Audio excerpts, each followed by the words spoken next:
Most of us are caught in a cycle of violent oscillation. We push ourselves to the brink of burnout to hit a goal, only to collapse into a rest that feels like a failure. The momentum becomes a blurred, vibrating tension that we can't seem to switch off.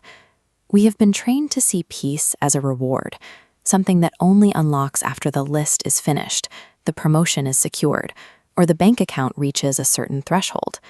This creates a perpetual state of exhaustion. By treating happiness as a distant finish line, we ensure we are always running, yet never arriving. For centuries, the stories we've told about our greatest rewards and our deepest suffering have been tied to specific geographic locations. We've been taught to look at heaven and hell as places we go after we die. But Jimmy Perez invites us to consider if we have misunderstood the map entirely.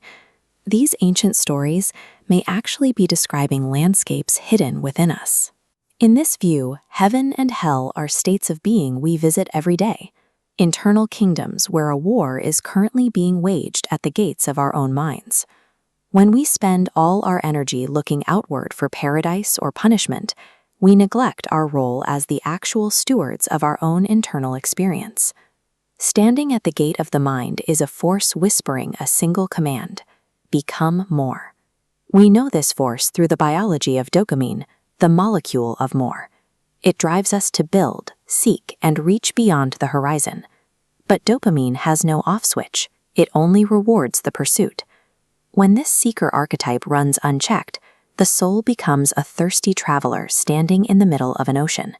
The next achievement loses its shine before we even finish tasting it.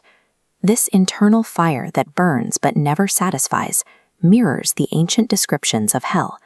It is the suffering of endless wanting, a life spent chasing a peace that is always one task away. When we live entirely in this state of next, we lose the biological and psychological capacity to exist in now. The opposing force at the gate offers a different invitation. This moment is enough. This is the shepherd. Biologically, we experience this through serotonin. While dopamine drives us to seek, serotonin allows us to connect. But if the shepherd completely silences the seeker, life becomes a stagnant pond. Growth stops, curiosity dies. Without the fire of the seeker, rest becomes a form of apathy, where the soul slowly decays. Stillness without the potential for motion is not peace.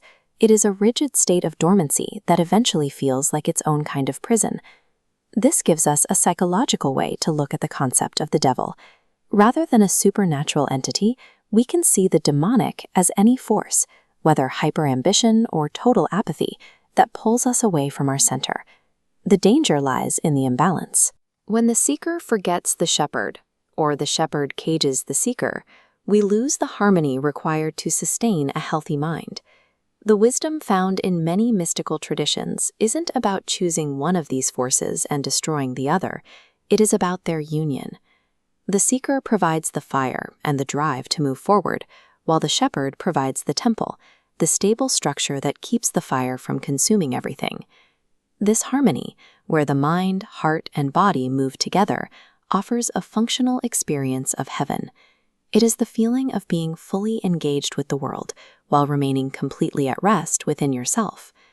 Paradise emerges in the space between the absence of desire and the fulfillment of it.